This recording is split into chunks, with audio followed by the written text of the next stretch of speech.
Hello friend, welcome to Stories by Tocci. We bring you interesting folk tales. Please don't forget to hit the like button, please share, and don't forget to subscribe to my YouTube channel. Thank you for doing so. Now let's get into the story. Evelyn Atwood had the kind of silence that crept into a room before she did. Not the eerie silence that sets teeth on edge, nor the timid hush of someone waiting for permission to speak, but a stillness that grew roots in the space around her. People in Eloan's Ridge often mistook it for shyness, or worse, simplicity. But Evelyn wasn't simple. She was watchful. She moved through her childhood like mist sliding across the surface of a pond, soft but sure, quiet but constant. Her eyes, ash-gray with flecks like wet stone, missed nothing. As a child, she would sit for hours on the back steps of her mother's sewing shop, watching thread unravel and clouds reshape themselves. She rarely spoke out of turn, but when she did, her words came measured, as if each one had been polished in her mouth before being released. She had learned early that life didn't offer handouts to girls who demanded too much. Her father's death, a soft-footed tragedy that came in the form of a fever and left in a wooden box, taught her that some things vanished quietly. Her mother, Agnes, never cried where anyone could see her. She pressed her grief into fabric seams, stitched her sorrow into dresses for weddings and funerals alike. Evelyn picked up that same quiet habit. She was 12 when she learned how to speak without saying anything, a glance, a hand pause, a barely perceptible nod. She carried this language into her teens like a secret journal, opening it only for those who earned their page. By the time she was 22, Evelyn had become as much a part of Eloan's Ridge as the old sycamore tree at the church gate. Everyone knew her name, though few knew much about her beyond her routines. She opened the shop every Tuesday morning to help her aging mother sort lace and measure fabric. She brought home leftover pastries from the bakery not because she had a sweet tooth, but because the baker's assistant, Rosie, never ate her lunch and Evelyn hated waste. Her life was quiet, yes, but not without texture.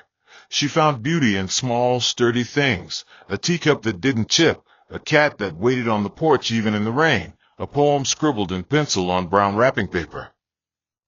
She never spoke ill of anyone, not because she had nothing to say, but because words, once released, rarely returned the same. There were rumors, of course, there always are. Some said she was waiting for a man who left for war and never returned. Others believed she simply wasn't made for love, as if hearts had shapes and hers didn't quite fit. Evelyn listened to these whispers the way a stone listens to rain, unmoved but aware. She had no great hunger for affection, but she noticed affection in others. The way old Mr. Tavish tucked his wife's scarf tighter on windy days.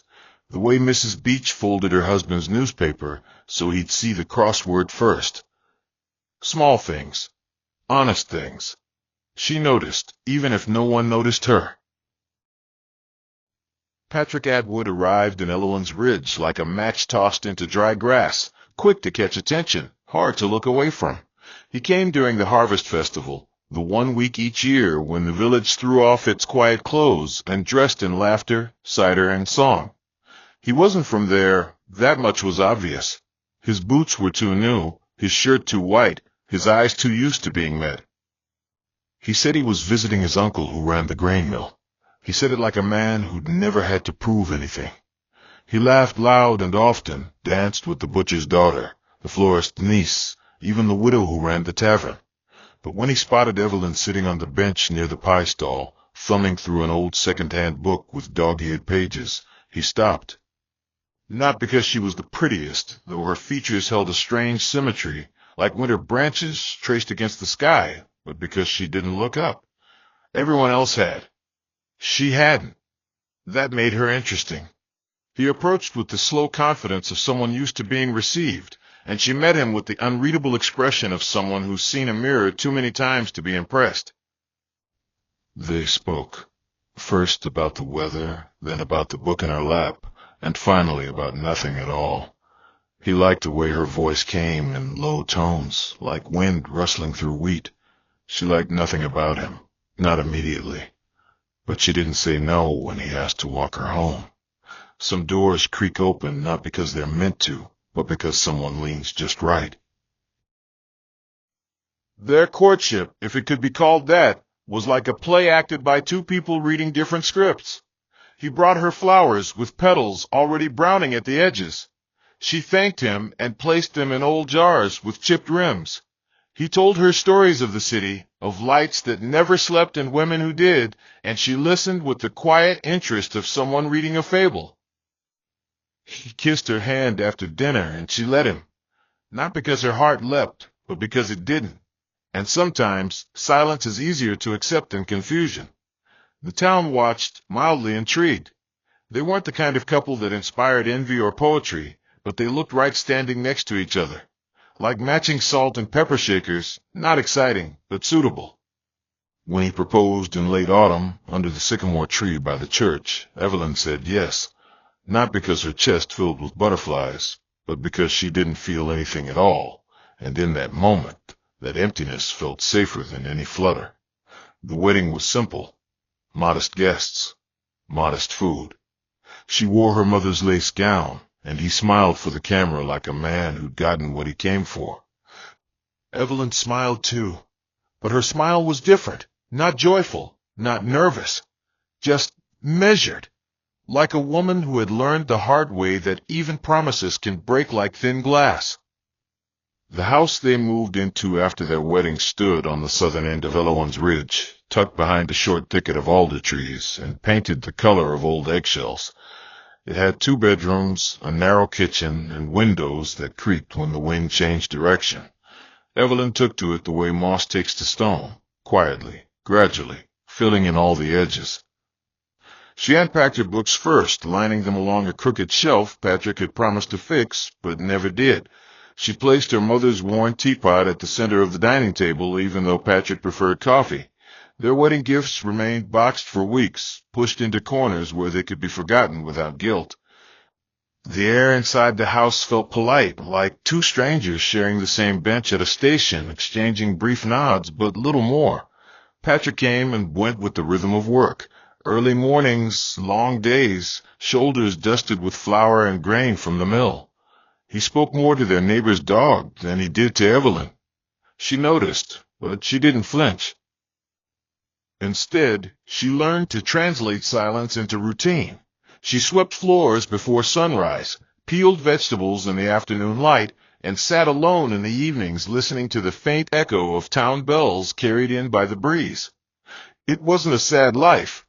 It simply was. Like old wallpaper, faded, functional, never quite worth replacing. Patrick had a way of existing without ever really arriving. He walked through the house like a visitor with one foot already out the door, touching surfaces without leaving fingerprints. He wasn't cruel, not in any way the town would recognize as cruelty. He didn't raise his voice, didn't curse or throw things, didn't come home smelling like alcohol or rage. He simply disappeared slowly, subtly, into a version of himself that Evelyn had never been properly introduced to. He'd sit at the table without meeting her eyes, chew his food without tasting it, and sigh after every meal as though the air itself burdened him. When he spoke, his words were functional, like tools pulled from a box, blunt, necessary, and returned quickly to silence. Evelyn once tried to ask if he was tired, if the meal was too much, if he needed anything from her. He replied with a shrug and said, "What's there to be tired about?" That was the end of that. The bedroom they shared became a place of sleep and turning backs. Patrick often fell asleep facing the wall, and Evelyn would lie awake counting the shadows on the ceiling, trying to remember the last time she'd been touched without being turned into a task. When she cooked, he never commented. When she wore her hair a different way, he didn't notice. She became invisible, not all at once, but piece by piece, like an ice sculpture melting too slowly for anyone to care. Evelyn developed a habit of walking to the bakery each morning, not because she needed the bread, but because the act of choosing something, even something as simple as a seeded roll, gave her a sense of control. Clara, the baker's daughter, would greet her with the kind of smile that made people feel as though they'd been missed. Clara had golden hair always tied up in a loose knot, and a voice that lifted and dipped like music. Patrick began accompanying Evelyn sometimes, at first out of boredom, then out of something else entirely. Evelyn noticed the shift the way one notices the smell of smoke long before seeing the fire. Patrick laughed more around Clara, full-throated, effortless laughter Evelyn hadn't heard since their first month of marriage. His shoulders uncoiled when she spoke. He stood straighter. He remembered how to smile. Evelyn stood beside him in those moments like wallpaper, quietly patterned, always present, always overlooked. She watched the way Clara handed Patrick the bread with both hands, how her fingers lingered too long against his palm. She saw how he didn't pull away. Nothing was said, but everything was loud. Evelyn began skipping the morning walks. Patrick didn't ask why. He started bringing home the bread himself. By the end of their second year, Evelyn stopped sitting two places at the table unless she knew Patrick was home. She learned to prepare meals that reheated well. Stew became her specialty, the kind that could sit for hours on the stove without complaint. The house grew colder, not from weather, but from the absence of warmth in simple things. Even the walls, once echoing with the faint creaks of footsteps, seemed to settle into silence. Evelyn filled her time with odd tasks, replanting herb pots that never grew properly, organizing the linen chest by color and thread count, rereading books she had once loved but no longer recognized herself in. There were moments, fleeting but cruel, where she wondered if she had misread everything from the beginning. Had Patrick always been this distant? Or had she simply mistaken his stillness for depth? The questions came like moths at dusk, soft, persistent, impossible to swat away.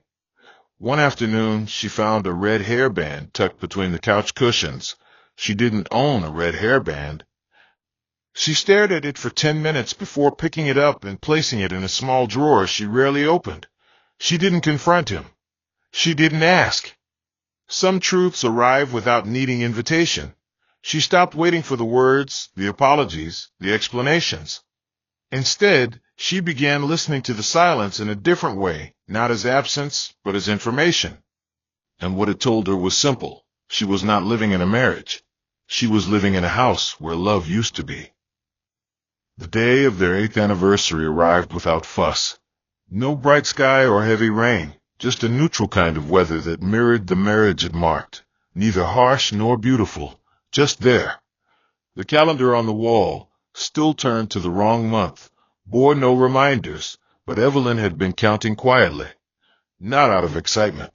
She didn't expect flowers or a letter. She didn't even expect him to remember. But rituals mattered to her. They were the only things in life that came with structure when the rest of it unraveled thread by thread. That morning she rose early, long before the birds had begun their negotiations with the dawn. She lit the stove in silence, peeled the onions slowly, letting her hands do the thinking. Lamb stew, Patrick's favorite, or at least it used to be. She seasoned it the way she always had, except this time she added 1 clove of garlic more than usual, not out of spite, but out of defiance to routine. The bread was kneaded with care, the tart assembled with cranberries she had dried herself the week before. Each step in the kitchen was a quiet argument, not against Patrick, but against the idea that love had to announce itself to be real. Her apron caught the occasional splash of broth, her knuckles reddened from the work, but her movements remained steady. She set the table with the chipped plates they never bothered to replace, lit 2 candles even though only one was likely to be used, and folded napkins just the way her mother used to on evenings that felt like they needed saving. She wore the navy dress, the one from their 3rd anniversary, because it still fit, and because it reminded her of a version of herself she no longer reached for. Patrick came home late, just as she expected. The sky had already melted into shades of violet and copper, and the stew had gone from hot to warm to lukewarm. The front door opened with a grunt and a thud, and in he came, carrying no flowers, no visible guilt, just a small, poorly wrapped box that looked like it had been handled more by obligation than affection.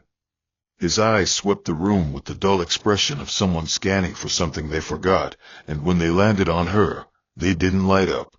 Instead, they narrowed, as though unsure why she was still standing there. She gestured softly toward the table, and he sat without a word. For a few long seconds, neither of them moved. The steam from the stew had long stopped rising. Finally, he picked up his spoon and stirred once before setting it back down. He didn't comment on the taste. He didn't mention the tart. He didn't even pretend to offer thanks. Evelyn sat across from him, her hands folded in her lap, spine straight, her gaze fixed not on him but on the candle flame flickering between them. He cleared his throat once and leaned back slightly, his shoulders shifting like someone adjusting to make room for discomfort. Then, without looking at her, he muttered, "You have disgusted me since day one." The words were delivered so casually, so cleanly, that for a moment they didn't sound like an insult. They sounded like fact. Like a statement made to clear the air before a journey. Her ears heard it, her mind understood it, but her heart sat still, like a coin dropped into deep water, waiting to hit the bottom. She didn't flinch. Her mouth didn't part in shock. There was no gasp, no rush of tears, no slap across his cheek. Instead, Evelyn blinked slowly, like someone adjusting to the light after sitting too long in the dark. Her fingers unclasped, and her shoulders rose and fell once, as if she were letting go of something she'd held too long. Then she smiled. Not the kind of smile that seeks to forgive, nor the one that asks to be forgiven. It wasn't bitter either. It was calm, too calm, like water that has finally frozen over after weeks of waiting for the temperature to drop. Patrick didn't seem to notice. He reached for the small box and pushed it toward her with the absent-mindedness of someone delivering a message meant for someone else. She opened it. Inside was a silver bracelet, plain and poorly chosen. Not her taste. Not her style. The kind of thing you buy when you don't know the person you're buying for. She held it for a moment in her palm, its coolness brushing her skin like an afterthought. She looked up at him and said simply, "I know." That was all. Just those two words. But they landed with the force of a collapsed ceiling, quiet, heavy, irreversible. Patrick looked confused for a moment, but Evelyn had already turned her gaze back to the candle, which now seemed to flicker a little higher, as if it, too, was listening. After the meal, or what could loosely be called that, Patrick wandered into the bedroom and collapsed on the bed without undressing. He didn't bother to ask if she was coming. He didn't even check to see if she followed. The room swallowed him like a stone into a shallow pond, without ripples.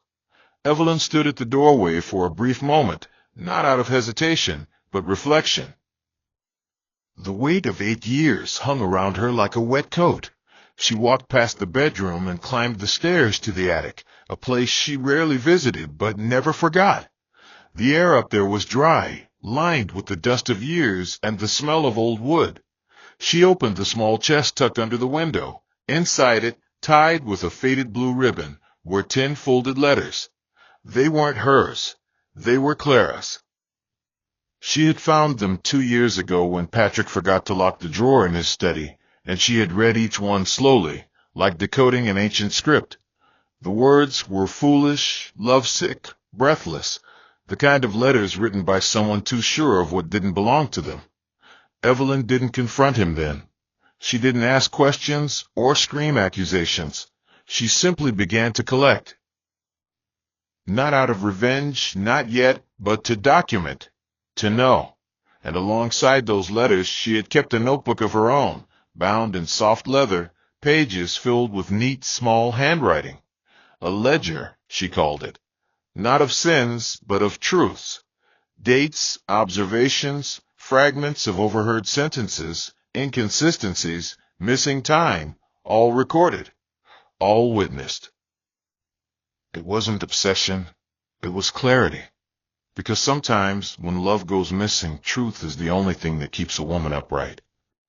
Evelyn stood in the attic for a long time, not because she didn't know what to do next, but because there was something reverent about that silence, a kind of pause the world offers just before a person crosses an invisible threshold. The air was still, the kind that holds its breath alongside you. She opened the notebook with fingers that no longer trembled. The pages were thick with time, worn at the corners, their contents recorded with the calm, methodical hand of someone who had stopped hoping, but refused to forget. No smudged ink, no careless scribbles, each line a thread that stitched together years of ignored moments and overlooked lies. She read them again, even though she knew them by heart. The Wednesday evening when Patrick said he was heading to the next town for mill business, but Evelyn had seen his coat hanging from Clara's shop door an hour later. The time he came home with a single red scratch behind his ear, claiming the cat had turned wild, though their cat had been dead for months. She wrote down everything, not because she needed proof. No one would ever demand it, but because the truth has a way of dulling the sting when repeated enough. In the corner of the chest was the hairband, red, silk, slipped between two receipts for things Evelyn had never purchased. She placed it beside the letters without ceremony, as if returning something borrowed. Her eyes drifted toward the narrow window overlooking the backyard. The trees stood as they always had, unmoved, unconcerned, their leaves swaying in no particular rhythm. She closed the notebook gently and tied it shut. She didn't cry. Tears, she had learned, were like salt in old wounds, unnecessary and uninvited. That night Patrick snored through the hours like a man at peace with ignorance.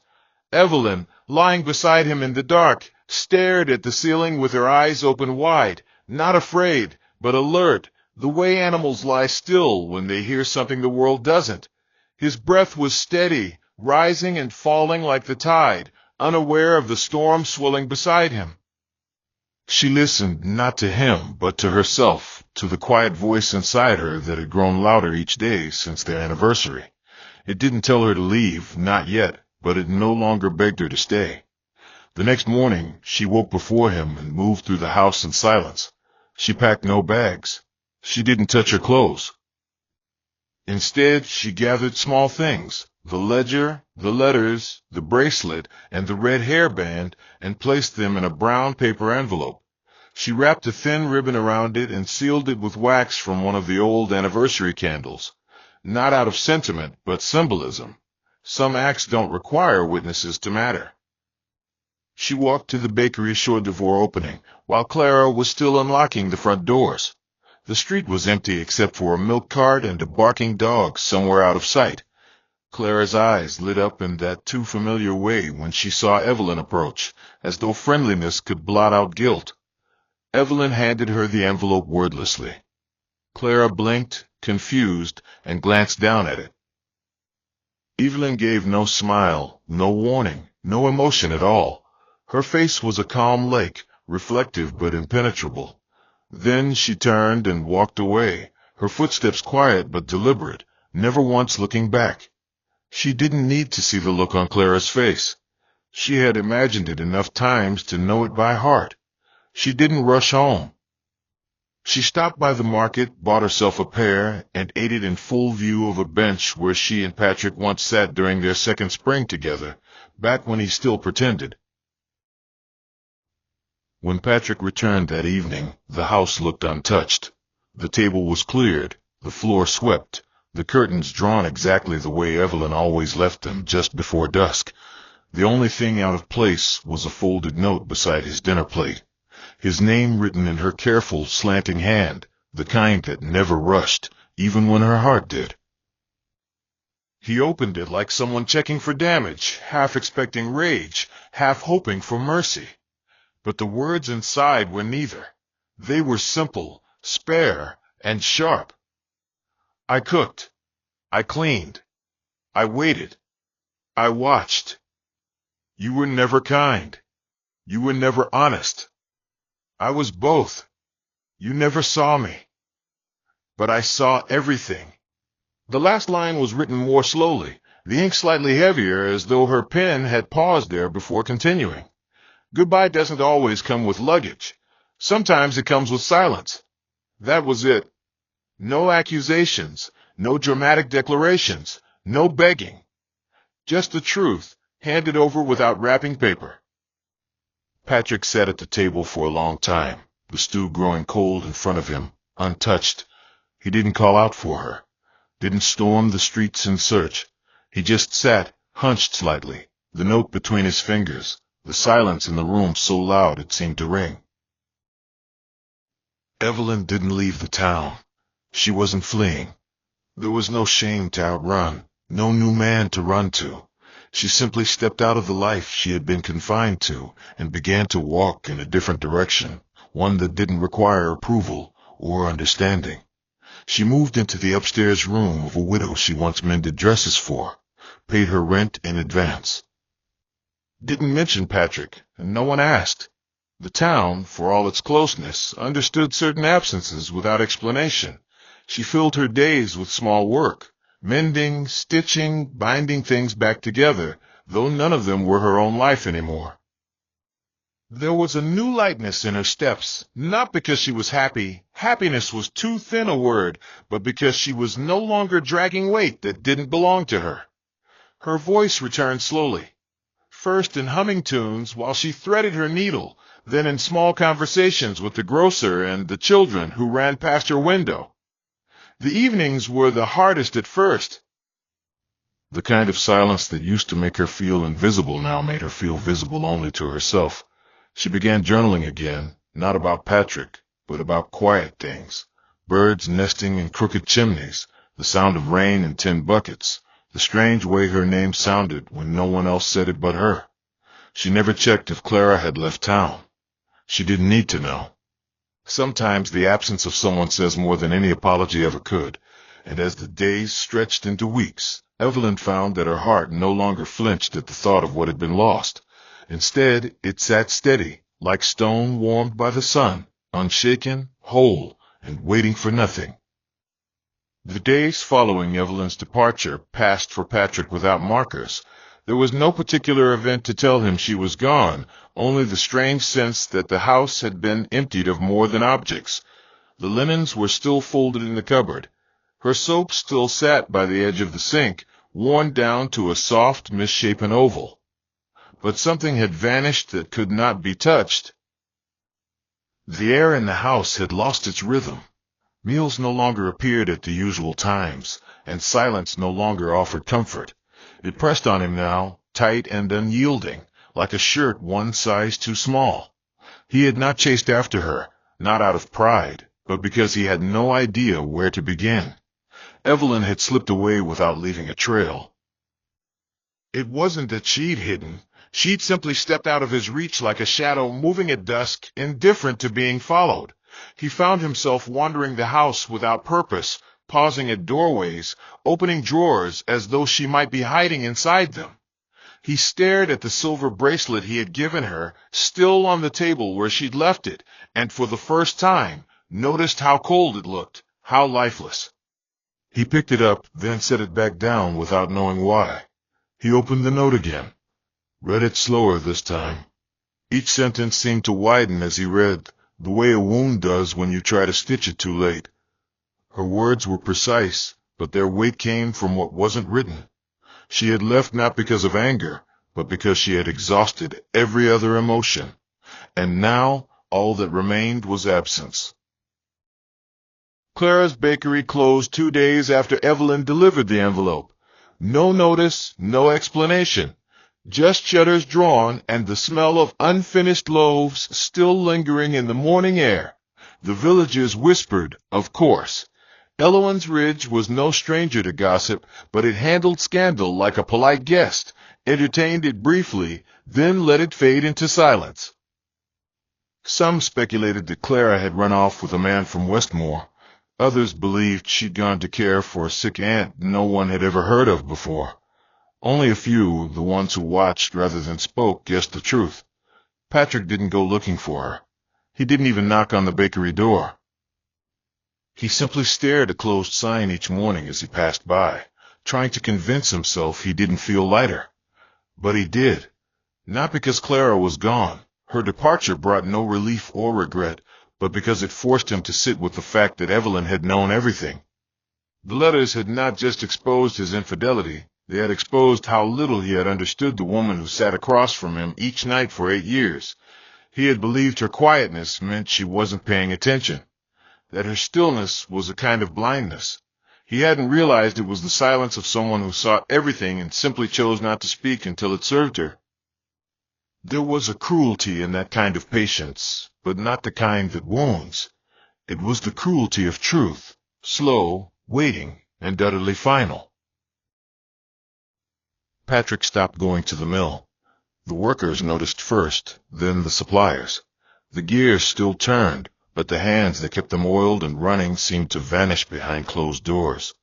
He sat at the kitchen table more often, tracing the grain of the wood beneath his fingers, remembering conversations that had never really happened.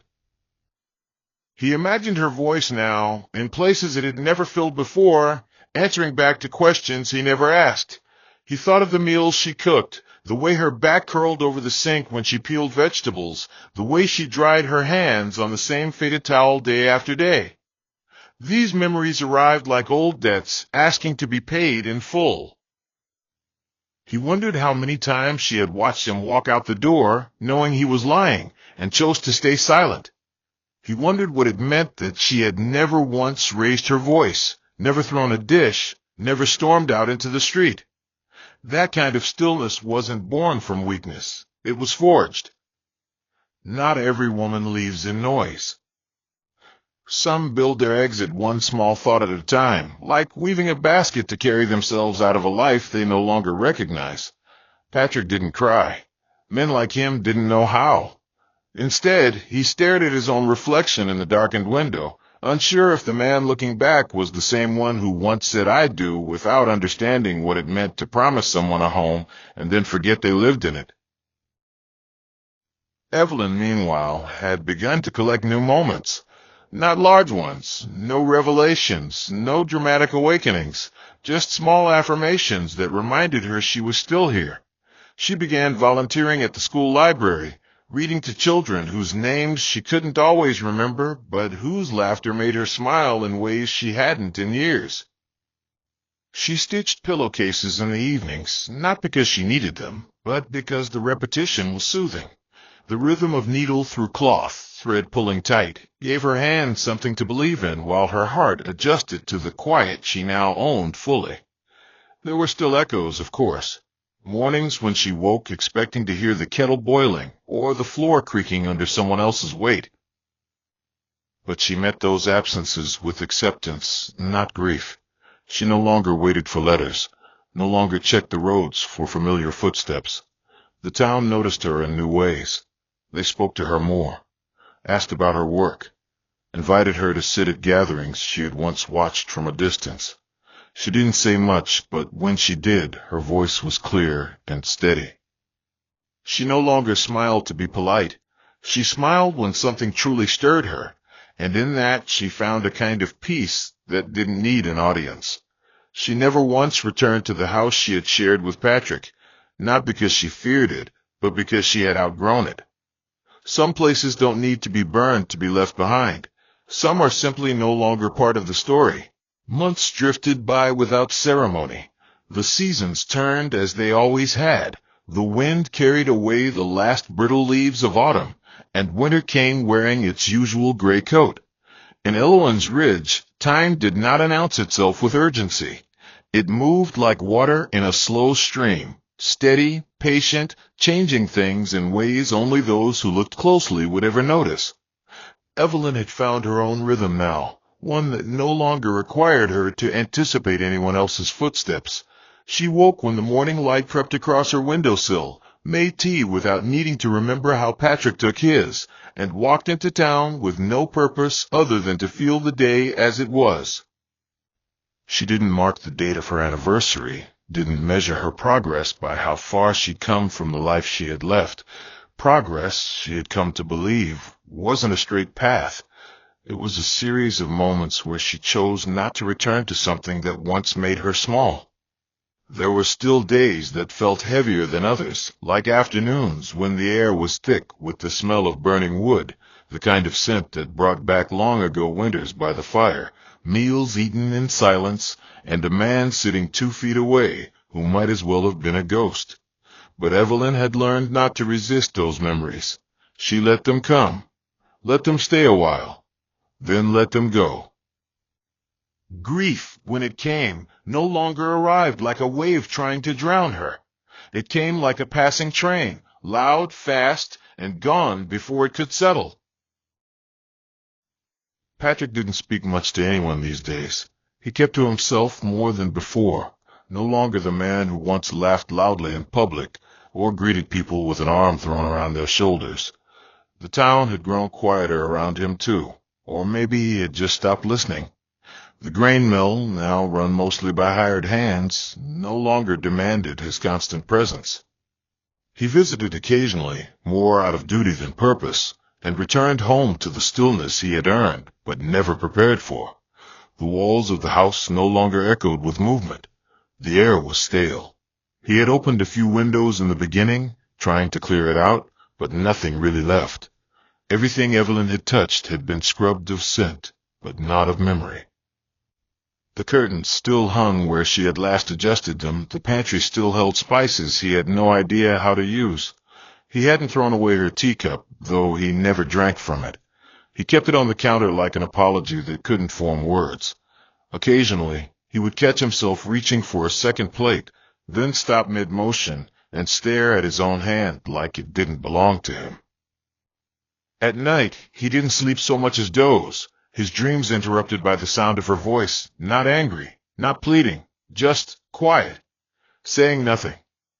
And it was that silence in his dreams that haunted him most. There had been a time when he believed he had all the answers, that life would continue on its track no matter how carelessly he treated it. Now, the answers had dried up. All that remained were questions he had no one to ask. One morning in late spring, a letter arrived. It wasn't from Evelyn, she never wrote, but from the widow she had rented the upstairs room from. A small folded page, no envelope, no embellishment. It read plainly that Evelyn had moved on. She had found a position teaching reading to children in the next town over, and she wouldn't be returning to Illowin's Ridge. The widow hadn't been asked to send the note, but felt he ought to know. Patrick read it 3 times. The first time it passed through him like wind through an open window. The second time it caught in his chest. The third time it settled. Not as pain, not as shock, but as inevitability. He folded the note carefully and placed it in the drawer where her letters once were, not out of hope, but out of respect. She hadn't needed to tell him she was gone. Her silence had done that long ago. Still, the finality of it carved something in him. He walked outside that afternoon for the first time in weeks, and stood beneath the sycamore tree where he had once proposed. The bark was peeling slightly, and the branches had thickened over the years. He leaned against it and watched the wind bend the grass without breaking it, and for the first time he understood that Evelyn hadn't just left him. She had rescued herself. He thought of all the times he had mistaken her stillness for surrender. It was only now, with nothing left to hold, that he saw the truth. She had been stronger than him all along. Evelyn never told anyone the whole story, not because she was protecting him, but because she had no desire to relive it. When people asked, she said only that they had grown apart. That sometimes things end quietly, not because they must, but because they should. And she meant it. Her life became a new pattern, not louder, not grander, just different. She grew a small garden behind the schoolhouse where she worked, taught children how to read rhythm into sentences, how to hold a story in their mouths as if it were a piece of fruit. She began writing again. Nothing about love, nothing about betrayal. Just small stories, honest ones, about people learning to carry their names without apology. She walked home each day beneath a sky that no longer pressed down on her. There was no grand triumph and no sweeping music, only quiet. But this quiet belonged to her, and in that silence there was a kind of music no one else could hear. One day, many years later, as she sat by the riverbank with a book open in her lap and the light filtering through the trees in slow golden threads, she caught her reflection in the water. Older, yes, softer around the eyes, but steady. She smiled, not for anyone else, not for memory or proof, just for herself, because she had walked through the fire without ever raising her voice. And somehow, she'd emerged whole. Sometimes the loudest power is in your silence, and the strongest move you can make is walking away without a storm. Don't let anyone convince you that quiet endurance means weakness. Know your worth. Protect your peace. And if love begins to feel like a burden you carry alone, remind yourself it's not selfish to choose yourself. It's survival. You don't always need closure when you found clarity. May your heart never settle where it is unloved. May your soul walk away from what dims its light. May you never confuse endurance with purpose, or silence with surrender. I pray that when your heart is tired, peace will find you like sunlight through curtains. May your name be spoken with honor, your presence cherished, and your absence never taken for granted.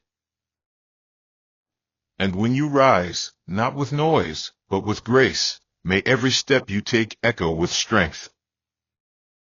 May your life be full of calm that doesn't beg for attention, joy that doesn't require permission, and love that meets you at your depth. Amen. Hope you enjoyed this interesting story. Please don't forget to like, share, and subscribe to my channel. See you again in my next story.